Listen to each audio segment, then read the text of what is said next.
আসসালামু আলাইকুম। আমরা গাজীপুরে একটা ফকলিফট কাজে এসেছি, ল্যান্ডি ফকলিফট। প্রবলেমটা হচ্ছে স্টার্ট দিলে সাদা ধোঁয়া বেরোচ্ছে, পিক আপ বাড়ালে আরও বেশি ধোঁয়া বের হয়।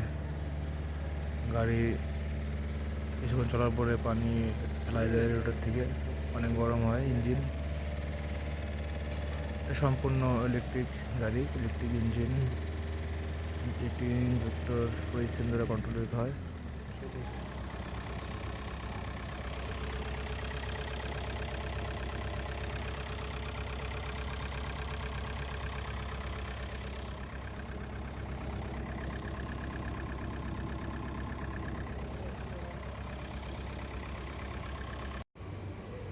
আমরা এখানে এখন স্ক্যানার লাগাবো। স্ক্যানার লাগায় আসলে এক্স্যাক্টলি কী প্রবলেম ত্রুটি এটা বের করব।